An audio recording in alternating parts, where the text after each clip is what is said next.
అంబేద్కర్ గారి ఆలోచన విధానం సాధిద్దాం సాధిద్దాం సాధిద్దాం సాధిద్దాం భారత రాజ్యాంగం భారత రాజ్యాంగం జై భీమ్. డాక్టర్ బాబాసాహెబ్ అంబేద్కర్ గారి జయంతి ఉత్సవాలు వేరాడ పట్టణంలో దేశవ్యాప్తంగా ప్రపంచవ్యాప్తంగా కూడా భారతీయులు ఎక్కడున్నా ఘనంగా జరుపుకునే వేడుకలలో డాక్టర్ బిఆర్ అంబేద్కర్ గారి జయంతి ఒకటి. ఈరోజు వేరాడ పట్టణంలో దేశవ్యాప్తంగా కూడా రాజకీయాలకు అతీతంగా, పార్టీలకు అతీతంగా, మతాలకు అతీతంగా, ప్రాంతాలకు అతీతంగా వారిని కొనియాడడం, వారికి నివాళులు అర్పించడం, వారికి పూలమాలు సమర్పించడం ఆనవాయితీగా వస్తున్నటువంటి సందర్భంలో వేరాడ పట్టణంలో కూడా బహుజన సేన స్టూడెంట్ ఆర్గనైజేషన్ సంబంధించిన మిత్రులు కానీ, నా సహచార మిత్రులు చాలా మంది మాట్లాడిన మిత్రులందరూ కూడా భారతదేశానికి స్వాతంత్ర ఉద్యమంలో కీలక పాత్ర వహిస్తూనే ఆనాటి కాంగ్రెస్ పార్టీ దేశం కోసం పోరాటం చేస్తున్న క్రమంలో మహాత్మా గాంధీ గారితో పాటు జవహర్లాల్ నెహ్రూ, మోతీలాల్ నెహ్రూ ఈ విధంగా చెప్పుకుంటుంటే ఆజాద్, సుభాష్ చంద్రబోస్, అల్లూరి సీతారామరాజు అనేక మంది మహామౌల మధ్యలో డాక్టర్ బిఆర్ అంబేద్కర్ గారు కూడా తన మేధో సంపత్తితోటి స్వాతంత్రం వచ్చిన తదుపరి స్వాతంత్ర ఉద్యమంలో కీలక పాత్ర వహించేవారు.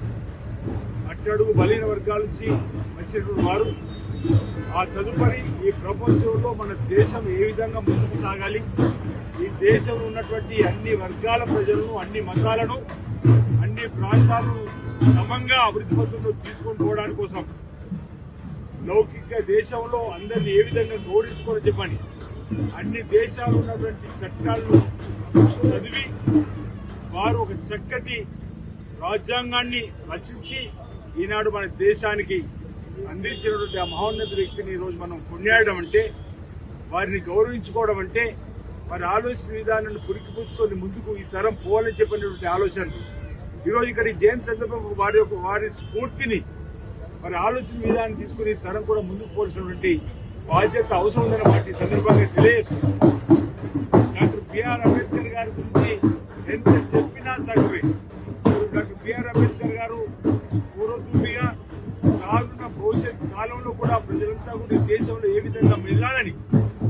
ఈరోజు అణగారిన బలహీన వర్గాల వెనుకబడిన వాళ్ళందరూ కూడా అన్ని బలాలు అందుకోవాలని చెప్పని రాజ్యాంగంలో పొందుపరిచిన సందర్భంలో వారి ఆలోచనలతో ఈరోజు ప్రభుత్వం నడుస్తున్నాయి. వారు రచించినటువంటి చట్ట ప్రకారం ప్రభుత్వం నడుస్తూ మరి ప్రజా పాలనలో ముందుకు పోతున్న పరిస్థితి కూడా మనం చూస్తున్న సందర్భం. ఈ సందర్భంగా ఆ మహనీయుడు డాక్టర్ బిఆర్ అంబేద్కర్ గారికి 133వ జయంతి సందర్భంగా వారికి నివాళులు అర్పిస్తూ వారి ఆలోచన విధానాన్ని తీసుకొని ముందుకు సాగుతా ఉన్న వాటి కూడా సందర్భంగా మరి తెలియజేస్తూ మరి ఈనాటి ఈ కార్యక్రమం పాల్గొన్న ప్రతి ఒక్కరికి కూడా శుభాకాంక్షలు తెలియజేస్తా ఉన్నా. ఈరోజు అంబేద్కర్ గారి జయంతి సందర్భంగా ప్రజలందరికీ కూడా నా వైపు నుంచి శుభాకాంక్షలు తెలియజేస్తూ వారి అడుగు జాడల్లో నడవడానికి ప్రజలమంతా ఈనాటి యువత ముందుకు రావాలని నా వైపు నుంచి పిలుపునిస్తా ఉన్నాను.